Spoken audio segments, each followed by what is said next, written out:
Hello, all. Welcome everybody to Culture Unravel's podcast today. Podcast where we dive into a popular text, and today we have Qala, the film that released in 2022. Joe, welcome. Generally, we meet on Instagram Live, so happy to be here to be part of the podcast as well. And such an important film that we are discussing today. So start off with, we have to mention the genius work by Anvita Dutt, the writer director of this particular film. Uh, just the time where Bollywood was craving for such a good cinematic brilliance, and she delivered such amazing film, and, for its theme, for its craft, and everything. So just a little bit about the film and your experience about the film. Yeah. How is it? How is it for you personally? Yeah, it's a brilliant film. No doubt about that. Why we are doing and revisiting it after like 3 years or 4 years is primarily because of the quality of it. Oh. Now, I didn't see it like a Hindi film. Like first of all, maybe because there was a lot of like Bengali and like the characters were in Calcutta. Correct. So more or less, I felt it was more like a Bengali film. Like although like there was a lot of Hindi and Urdu also, but I felt it more like a rooted in Bengal. Like how I would have maybe watched a movie of Satyajit Ray or a story of Rabindranath Tagore set in the elite families of maybe Bengal during Bengal, as in like the United Bengal. So I felt it more like that. And definitely the movie is like fabulous, and it was very hard revisiting it because it was like that. Yes. It's like a movie which is so hard to revisit. Like for me, I was stopping it multiple times today while rewatching it. I was finding so hard to finish it because I already know what is awaiting me. It's like the kind of movie which you know is very good, but you don't want to revisit. Movies like Tanmatra or Brahmaram, all those sort of movies. Lovely. And one of the unique things about this film is it talks about something that rarely Indian films do. That is devouring mother or a narcissistic mother. Generally we talk about maybe fathers, dominating father, things Udan. like that. Udan is a brilliant example for that. This talks about that. And we know Western movies do refer to that. But this devouring mother, why do you think maybe Anvita that chose this? I know she might have a personal reason for that, but do you think there's a need for us to talk about this and how it is very important for us to understand relationships, especially in India, relationship with the mother is glorified. If any relationship that is with the mother, that is glorified. Here she is spinning that idea and she goes to say that she's a devouring mother. So something on that. Actually, it's a very unique, like in terms of idea, like Anvita Dutt is, I think, sort of like a genius. She is telling the story from a very, I think, a very clear feminist point of view. There are even echoes of Me Too movement and all in some of the lines that Varun Grover's character, something that he says to Qala. So definitely, it is in one sense a very clear feminist movie. So because of it being a feminist movie, it is also, I think, able to look at women for who they are, not just what they are supposed to be. I think especially in Indian paradigm where women are supposed to be feminine and feminine as a nurturing and I don't know, whatever, like all the like Bharat Mata, no, the or even Kali, like either the protector or the nourisher, or maybe even Saraswati, the knowledge or someone like that. But here the mother is definitely all of these things, but also something beyond that. She really has evil within her. So Anvita Dutt is not afraid of looking at evil within women or the darkness within women, and I feel that's like she's able to do it because we are living in 2020s. I don't think Could have been possible. we may not have talked through about something like this maybe in the 30s or 40s when the movie is set. True. Uh, and actually it gives us a lot of distance, no, because the movie is set in the 1930s to 50s, Yeah. and I felt like there's a lot of historical distance, because of which we are able to look at it and maybe understand it very well. Yes, yes, yes. Yeah, and it is definitely important, Devouring Mother. And even in the West, it is very rare, I think, Yeah. movies which have explored the dark Some sides movies, if you could. movies like Gone Girl. Gone Girl is the excel, but that's not about mother. It's know. like a narcissistic relationship in marriage, like an extreme sort of a narcissistic relationship. But there are movies. Amadeus is one, in Hindi, Udan. But both those are about fathers Yeah. who are often looming large over their kids. Then there are movies, I think, which have tried to address this topic, but may not have succeeded to this extent. Yeah. So that brings me to this one particular emotion I was even feeling when I was watching the film. Both of us have read this brilliant book called Artist's Way. There's one quote, although the quote is from Carl Jung, there's one quote I would like to read it out to you. Nothing has a stronger influence psychologically on their environment and especially on their children than the unlived life of the parent. That's what Carl Jung says. Yeah. Especially the opening scenes where Qala is trying to learn music and she's struggling really hard to be seen acceptable in the eyes of her mother. She's striving, and in fact we also have a reference where she says she practices for 16 hours. Qala is the one who is bearing on her shoulders this unlived dream life of her mother. She's trying to, and she has this ambition to become a pandit. All of this because her mother wants it. Her mother wants her to see, and only then she feels she's somehow acceptable. So that aspect of Qala having to bear her mother's ambitions or struggles, her mother's shame in one sense. Her mother couldn't do it. That aspect, if you could touch upon. Yeah, it's actually pretty interesting, So in the beginning, it's very clear, as you said, when she is a child, she is literally learning music and all these things she's doing just for the mother. Yeah. But after a point, when Jagan comes into the world, actually the mother, which is Manjusri, she Urmila Manjusri, no, that's a character name. She moves on from Qala, and then it's like through Jagan only she wants to live that dream. But Qala at that point doesn't want to let go. Yeah. Like it's like a cycle. True. In both sides there is a equation. Like the mother is like the parentified child, which is the, like as you quoted Jung. Yeah. So the parentified child, which is here Qala Manjusri, Tripti Dimri's character, she is living the life, or exactly like maybe the mother is living through her. Like it's not like she has a self of her own or she has a voice of her own. Like the only one, the person who she sees first in her life who has a voice is actually Jagan. So what happens, I think, is I don't know how exactly to say. Like it's like to a large extent, yes, it is the mother is living her. And after a point, it is like that eco-narcissist myth. Like I'll just narrate the myth for everyone. So the story is that of a young man called Narcissus and of a young lady called Echo. It's a Greek mythology story, and the story is that Echo, I think, sees Narcissus, right? And she falls in love with him.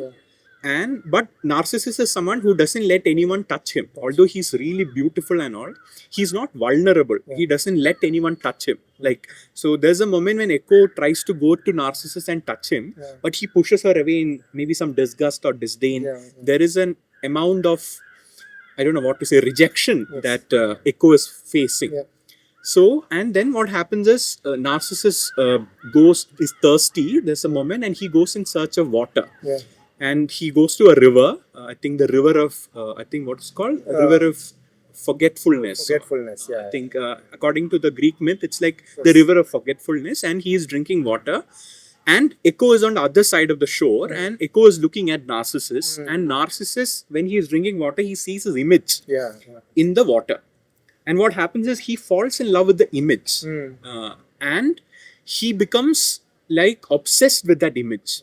Just the same way Echo is obsessed with Narcissus. Similarly, Narcissus gets obsessed with his image, and he is not able to get up. And he goes into some sense of a numbness. That term narco or narcotics, we talk like, I mean, it's about that, no? That sense of numbness that he gets. And the story is that they sit there, like, I mean, Narcissus looking at his own image. It's not exactly he's in love with himself. He's in love. He's in love with his perception, like how water sees him. He's not in love with who he is, but how water is seeing him, or something like that. Yeah, projection, or the perception, And for Echo, the complete identity is whether she's seen in the eyes of Narcissus. Like, so both of them are there, and both of them wither away. So Echo withers away, and she's just an echo. Like, I mean, the term echo, what we use in regular life, comes from that myth. Like, she doesn't have a voice of her own. She just echoes Narcissus. And I mean, both of them die. That's the story. And from the when people and all get to know of this, and when they run and come, there's a beautiful flower which is bloomed at the place where Narcissus was looking at the this thing. Reflection. So I felt like this is a story like what you just said, no? Like the mother, to a large extent, is like that Narcissus. It's not like water she's looking at music, like the river of music, which is eternal. I mean, which continues through generation, just like rivers of forgetfulness and rivers of time. So she is looking at that, and it has a lot of standard. She sees the projection, and to some extent, the only one who satisfies that is Jagan. And Echo, for her, like whoever else claps, the whole world claps. I mean, there is that scene, no, when she is performing, when Jagan is not able to sing. Everyone else is clapping, but her eyes are looking for her mother. And who doesn't clap? Who's not even there in that scene. She's taking care for Jagan. I mean, her eyes are always wandering for that one approval. Like, am I good enough in the eyes of the mother? Like it's like a, how do you say? It's like she has made like an idol of her, or a god of the mother, and the mother has made a god of music, and after a point, she's not able to see the relationship. It's not like she sees her as a baby girl or a child. She sees her as a potential for music. Like, she does not look at the person. It's not like Jagan also, she's seeing her as the person, him as the person. So and it keeps repeating. So I mean, I think literally what happens is what is happening, and alone, the end of the movie is Urmila Manjushri staying alone in that mansion, wearing black dress, signifying some sense of death, and literally Qala being dead at the end of the movie, and Jagan also committing suicide. So in one sense, it's a retelling of that that myth. No, brilliant, because I mean, of course, for the way Anvita Dutt brings out all of these elements, and like you said, Manjushri has long been dead. After Jagan passes away, and then she realizes that her dream can never be fulfilled again. From that moment on, you see her, almost every day mourning her life that she couldn't, she lives in that unsatisfied, regretful life that she lives in. But before we go to that, from the moment Qala was born, something that Qala has to deal with, because the mother looks at her as somebody who took away her son, the son who could carry out the legacy of her husband, who could bring her the gold vinyl, and who could bring all the entire, the music industry to clap him, respect him.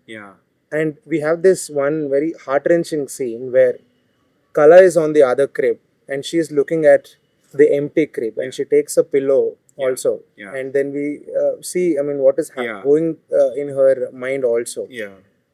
that continues again, that time and again reminding Qala of, Qala is also confused. I do not know why my mother treats me this way. There's a point before she leaves to Kolkata, she's asking, why are you punishing me? I've not done anything.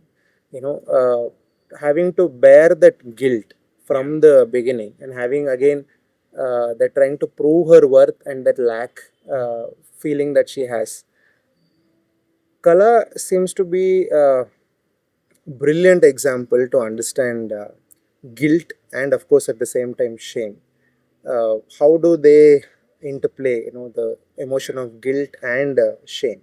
She's feeling guilty for reasons unknown to her, and also carrying the shame of her mother at the same time. So, Yeah, I think the title itself, Qala, one sense is referring to art, Qala, art, and stuff like that. Another sense is that scene that you referred, no? That first scene, I think it's like a flashback where like the birth of Qala is shown. It's the twins Urmila Manjushri is having. And when I think the doctor or whoever is telling, where is my other baby? What is happening is the doctor is telling that uh, like the other twin has sucked out maybe more of the nutrition of the twin, and this vulnerable one was not able to live. And it was a boy. yes. And that matters. Like, I mean, throughout the movie, gender is like a very important thing. And that scene which you told about, like she was trying to maybe kill the contemplating, maybe it's a dream sequence. I am not sure, or it could be postpartum depression, like especially. And Anvita Dutt is a very perceptive writer, and what I thought about, how well she's able to, like, why many women, like I've also read a lot of news about women killing their children, babies and all. So it's often postpartum depression, and especially at that point of time when doctors in that movie also, that doctor is there, no, who just dismisses the concerns of women, saying that it is just because of periods or monthly something like that. That's what it says. So at that point of time, there is no awareness even of postpartum depression. So I felt like it could even be that. At that point of time, I don't know whether she's conscious of it. It's just like she feels like, I think, a natural feeling which is there. The later stage, when she calls her coal, I think, and she, like, I mean, that guy tells that she sings like a nightingale or something, and then she tells it's right, she sings like a nightingale, and you are that because you like a coil, you lay eggs in the crow's nest, and many times you push the crow's egg, like which deserve to be there. So constantly there is like an imposter syndrome she has. Like she constantly feels like an imposter. Like that's what, no? It's like Urmila Manjushri's desire is not just to win golden vinyl. Not in any way. Yes. She wants to get it like, I deserve it. Yes. I earn it by I earned it my effort. So what she tells Qala is, you are like that coil. You must have earned this opportunity, but you don't deserve it. You don't merit it. So that constantly haunts her, and some sort of it is right. It constantly keeps coming, rings in her, that blurt, no? Yes. It keeps coming to her head. And even, I forgot the name of that music director. The Sumit and even Jagan's voice at different places tells the life you are living, what you have is not because of you, but when once it says Jagan's life, and then the Sumit music director says, all of that is because of me. They keep telling that you don't deserve this. You didn't do it anything on your own. It's like all because of us. Like it's like you are all entitled to us. You don't do anything on her own. So something like that. I forgot the question, but I hope I answered.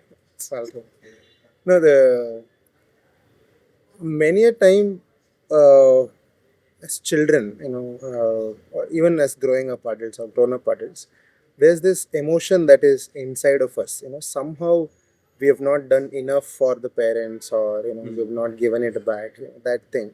So, and even if you do, the whole point is Qala wins the golden vinyl, and the mother is least bothered about it. I mean, that was the ticking point where Yeah. Qala gets all of these delusions, and she's losing the plot there. So that somehow made me think about children who are going through such guilt and have to bear such shame. One of the impact it has on their internal world, that again Anvita that builds this brilliant world, the cinematic world where it's knowing always in Himachal, and even the climax where we see her internal state where she says I can't hear, her voice is choking up, she can't sing properly. It's knowing the coldness, to an extent her heart is cold, or her mother's heart was always cold for this baby which was yearning not for anything but just her mother's embrace, her mother's approval that you are my daughter. Maybe all that she wanted was that, but the impact is that coldness.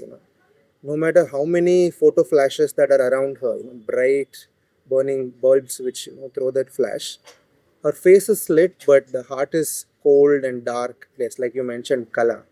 So I was looking at that, the impact of shame in one's own life.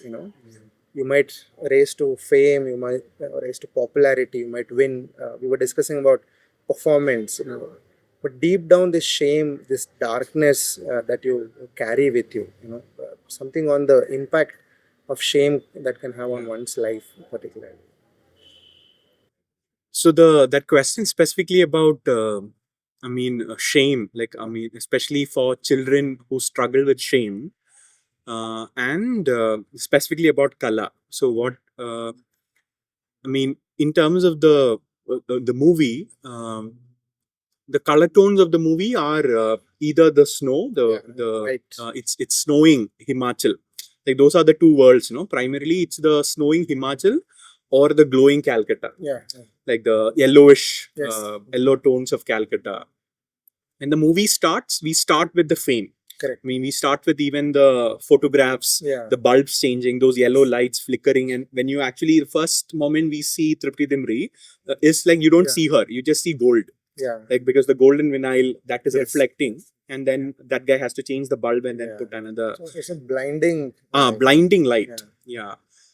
We see that yellowish even in Jagan. When Jagan is singing, you see like some sort of a spotlight on him. Yes. It's like that attention or fame or Yes. or even some sense of a grace or some sense of a giftedness. True. Like someone who is having a charisma, Yeah. someone who's gifted. So something like that. So and the other thing is what you said about I think even Frozen, the Yes. movie Frozen Yeah. also is talking about that. Elsa and Yes. I forgot the younger one is Anna or something. Yeah. I guess. Yeah. And that is also talking about that, no? Because her gift is like It is. the Yeah, capability to freeze things and Things, yeah. yeah. Manipulate eyes. Yeah. Manipulate eyes. The idea is that like if I stay, my power will in Frozen harm you. So it's better that I stay isolated. Yeah. So she takes all the joy in her life, everything is gone. It is the younger sister who's having all the joy Yeah. and vitality, everything. Elder sister goes into like a isolation zone. Anyway, so coming back to this, so I felt like it is like that same idea which they have used here. Yeah. And it is for no reason. It's like Frozen also talks about that. And it's a brilliant choice, no? That's snowing, that scene what you refer to, like in the studio when she's singing, and she feels like it's snowing. True. I mean, the heights of depression, no? Yeah. There are levels of depression. That movie really shows it through that. She's having physical symptoms of it. Yeah, she feels cold, no? Yeah, She really feels cold. True.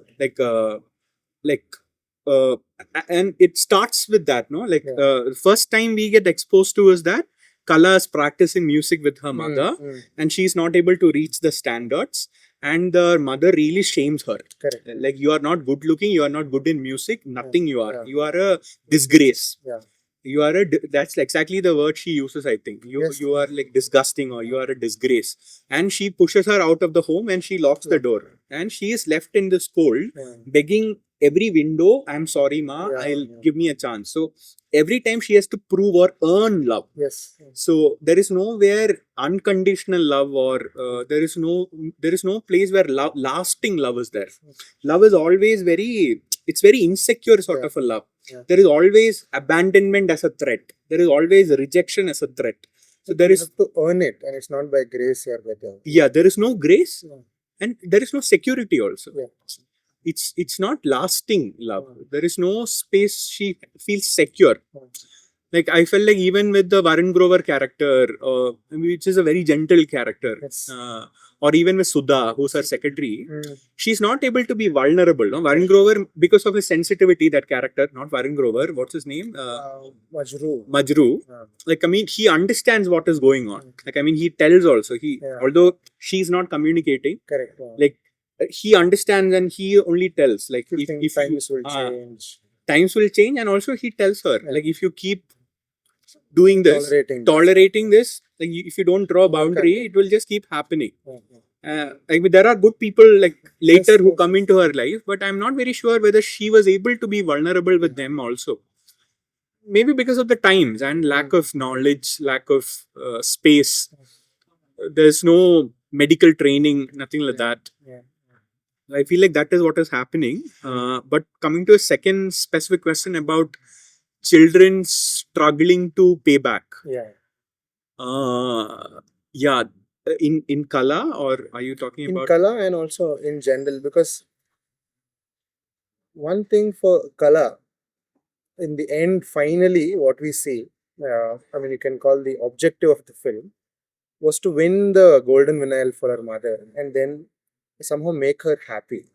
But while she is uttering, the interviewers are surrounded her, and then she's trying to kind of repeat what Jagan is saying in her consciousness. And she says, "Ma to abhi kush nahi hai." And it says, "Mom is still not happy." Yeah. Till the very end, her only objective in life is to make her mom happy. Yeah. In some way, seek her approval. Yeah. The reason she is singing, the reason she goes to Kolkata, everything is to somehow. Yeah. She's literally worshipping her mother. Yeah. Whereas Jagan, the opposite of it. Even in a beautiful conversation, he says, "I don't sing to please anybody. I sing for myself." Yeah. And it's as if breathing for me. Yeah. That's the difference, That's what is happening to Qala. That in a way misdirected worship or misdirected love, so to say. She can't see nothing in life but her mother. Yeah. It's like echo. Yeah. So I was looking at that particular aspect where she's constantly shamed and she goes back to her mother again and again and again. Like she's got nothing going on in her life, no friends. Maybe we don't see her having a personal life except that Family. one toy sort of a thing that she's constantly looking, or she's books. she's reading and she's just practicing music. That is all. So I remember we were discussing about this. Being able to share things. Okay, you refer to Sudha, Majru, even the other female music director. She's unable to talk to anybody. So there's this idea of, even with the therapist, it's about they take you on this journey where you are able to tell a story of your own trauma or your childhood. You share the story. In a way, you confess your own story. So probably, if Qala had a space where she could confess, not necessarily to a human being, but even for a higher being. Why do you think she's finding it so hard to share?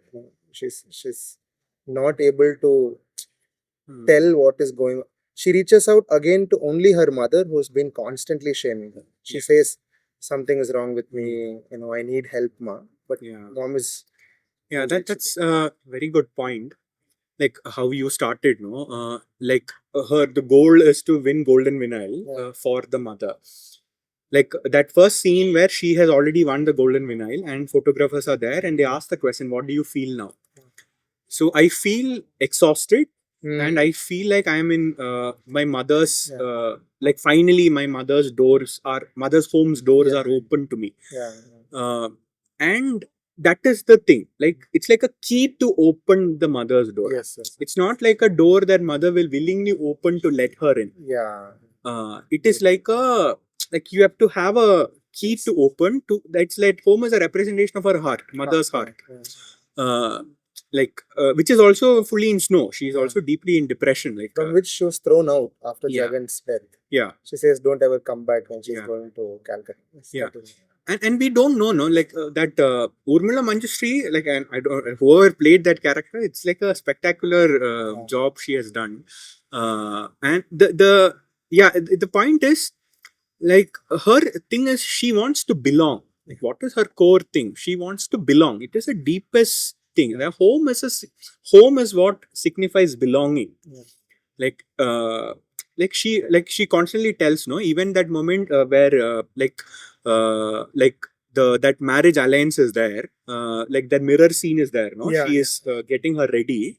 She tells Qala tells the mother, so I don't want to get married, I'll come with you. Correct. It's Just the both of us. just the both of us in the home. It is like an enmeshed relationship. Correct. It's like a trap. It- at the end of the movie also it continues, no, like, I mean, like, finally when Urmila Manjushri comes back, Qala is really suffering, she is very suicidal and all.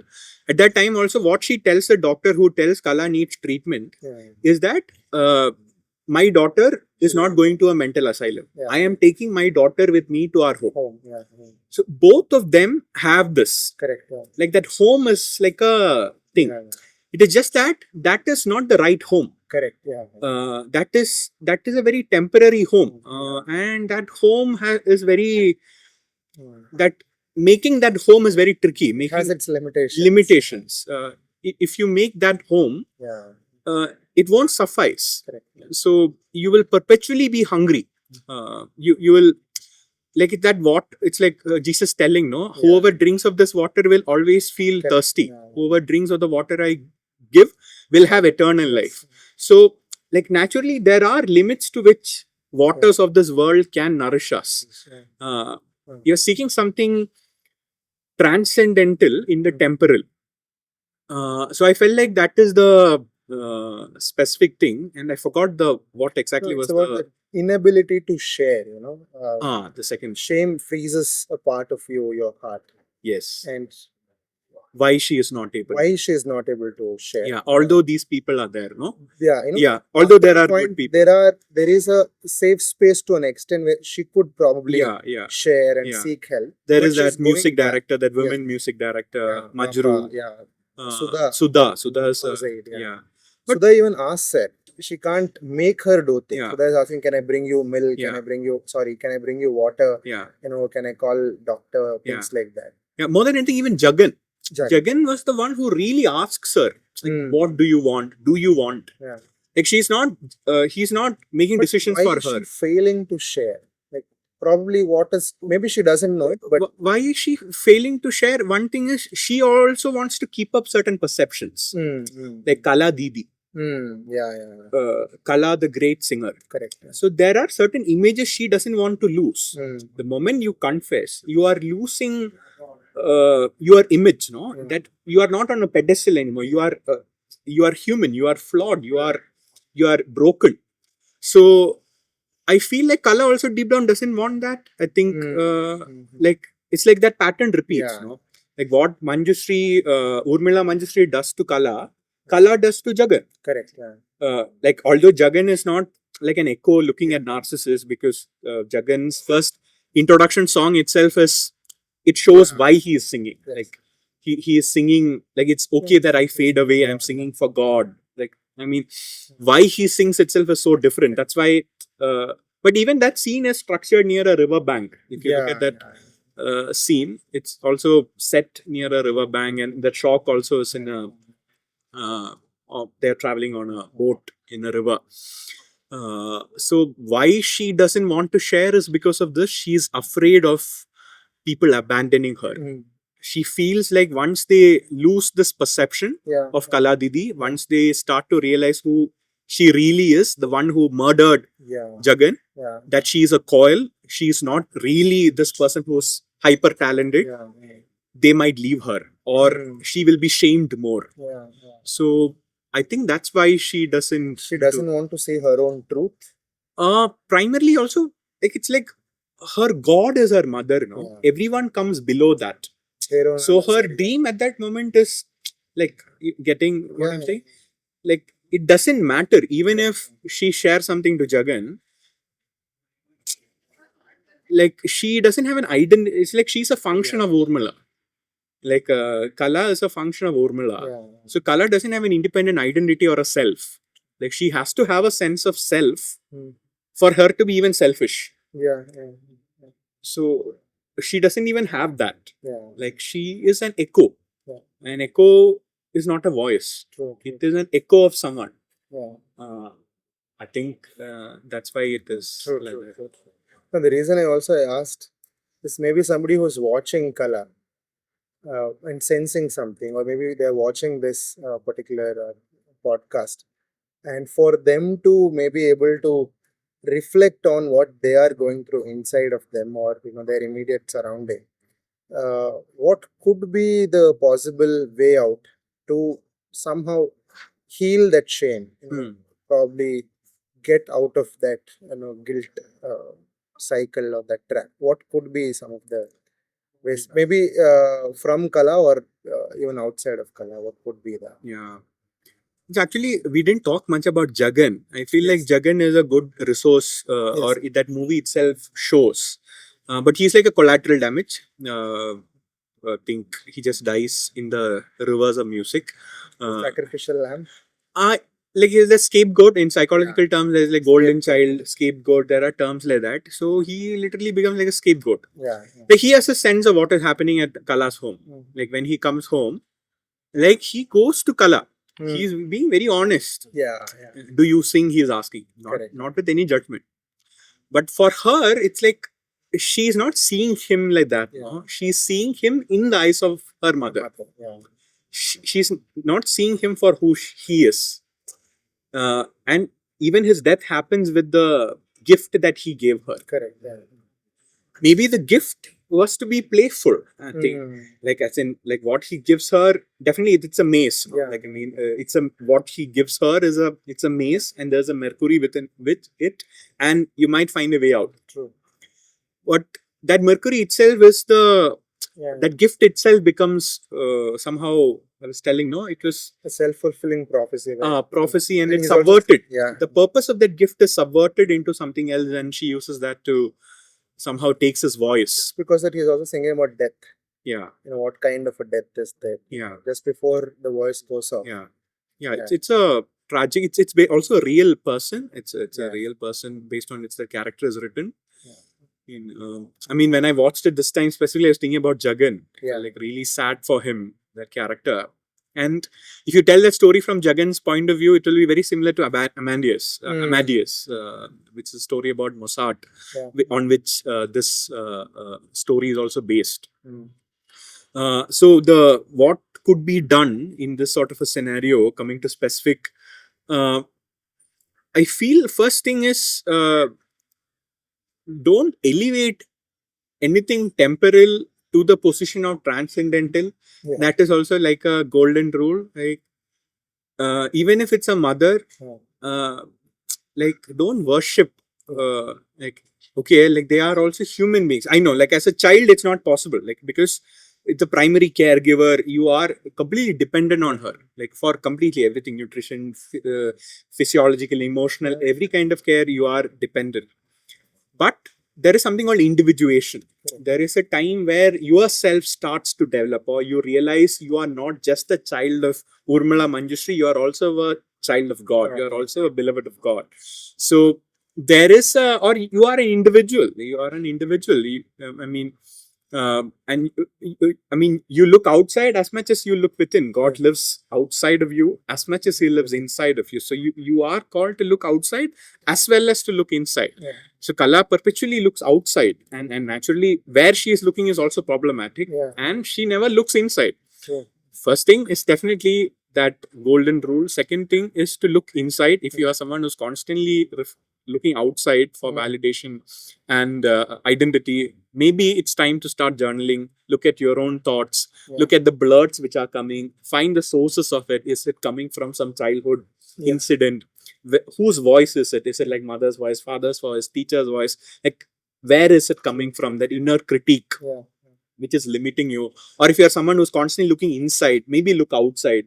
Go out, make friends, play, watch movies, discuss, do something. Like people become friends because they see the same truth. So people don't become friends because they look at each other. Yeah. So you have to go beyond a romantic relationship. You have to find things other people also enjoy and do it with them. Uh, and the third thing is definitely confessing. Yeah. And if the first two are there, then only you will confess it to another human being.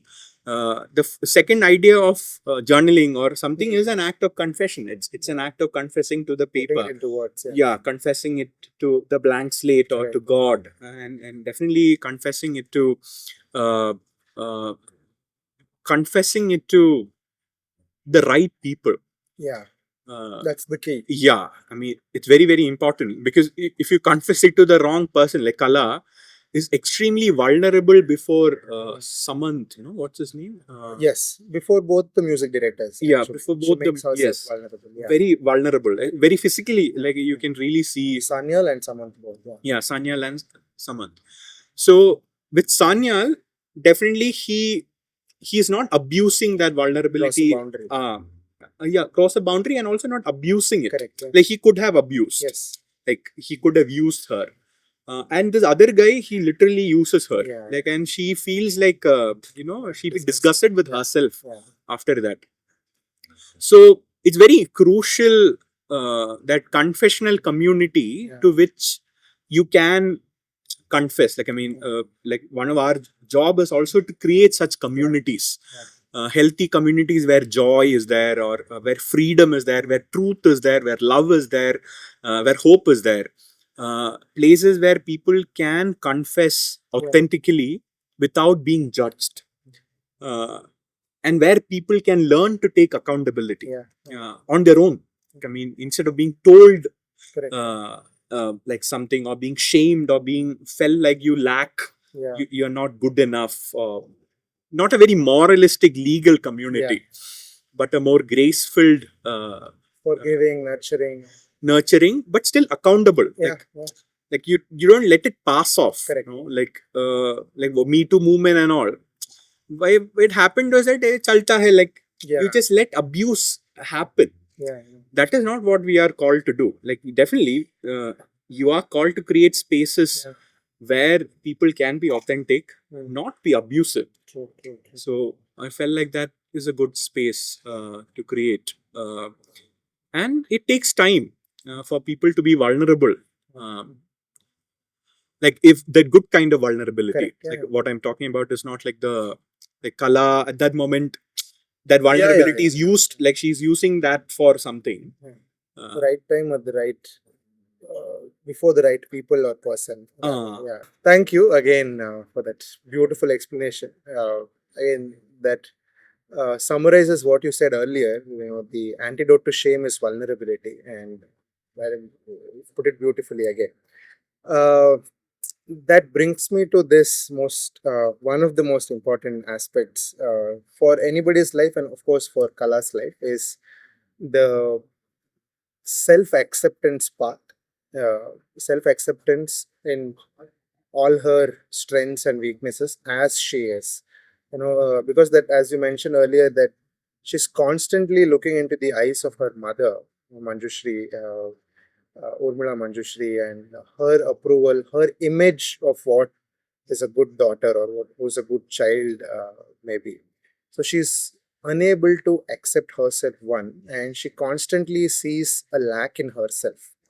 And here, because mother values music, and then when she sees Jagan, it creates that bitterness, that envy and jealousy. And we also see in the middle that again, the brilliant visual of her Qala's transformation. The internal world is transforming. The reference to moth. When I was reminded of Black Swan, the whole moth symbol and things like that, where she's crossing that boundary in her own value system, and she's now changing herself into somebody who can commit the action that she did, to use the mercury and then kill Jagan. That's what happens to her. How important it is to accept our own self with all our limitations, with all our strengths, and to be a little more graceful to ourselves, and not to look into the probably image of others, others who hold that image to us, and this is who you are, that imposition of that image of being a good daughter, good son. So how important that is. Yeah, it's a very good question. There are two dimensions to this. Like praise of the praiseworthy is what is valuable. How much ever we look inside, we won't get that. So the modern, especially psychology, asks us to just look inward. That's a good step, especially for someone who has perpetually been looking outside. That is a very good start to build a self. Someone who doesn't have a self, or someone whose self is completely been defined by some figure. So that is a very good start. So in no way I'm objecting to that. Definitely that is a good start. But will that be enough? Or should there be something like a good, like a good wife, good husband, good daughter? Or should we just completely uproot that idea of good and then talk about only brokenness? That I'm not very sure of. Like Qala does something evil. Correct. That is also true. At the same time, we completely understand her. Manjushri, Urmila Manjushri definitely is going through postpartum depression, but like it's not a self-justification. We can't. It's not a tool for justification. So usually, what happens is our vulnerabilities are seen as justifying our actions. Justification, if you look inside, I'm not very sure it will be a good way of healing. On the Culture Unraveled page itself, there is an article by Joshua George, who has written about villain backstories and how it has been changing, especially in the last 20 years or something. Where, he's giving references to Thor, or even to a lot of Disney and even those sort of movies, even Marvel movies, where how the backstories have changed. Joker, a lot of these backstories, and in some way we understand people so much that there is no accountability, there is nothing about responsibility, there is nothing called free will, there is no freedom. We shouldn't go to that level of path dependency or fatalism when we try to understand people and their stories. We should also be empowering. I think love and power go together. We don't have to choose either of these. Freedom and acceptance go together. We don't have to choose either of these. It's not like either it's slavery or either it's chaos. These things go together. It's not like you are completely being slavish just for love. Or saying that it's love. You just you tolerate anything. You just tolerate disrespect, tolerate abuse, tolerate everything.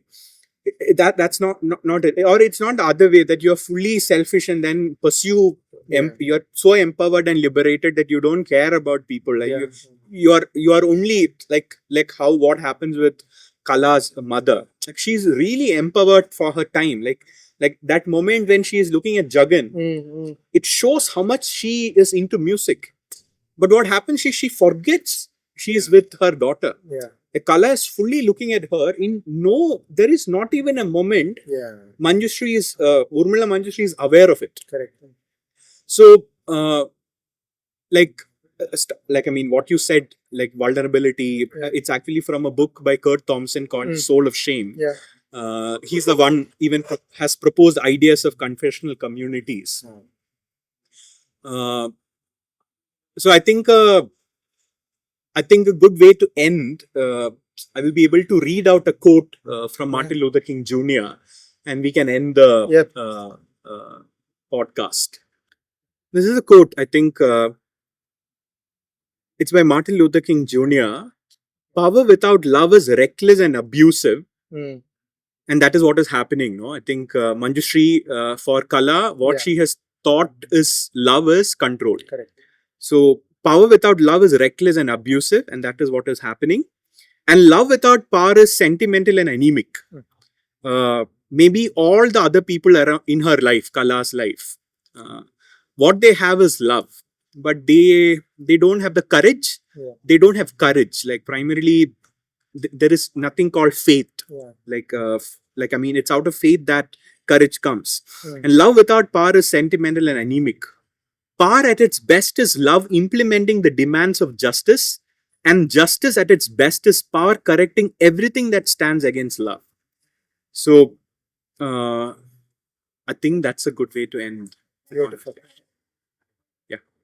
Thank you so much for your time and that for beautifully and very truthfully breaking down Kala, and again urging all of us to direct our attention, our worship to the right source. Thank you very much. Thank you.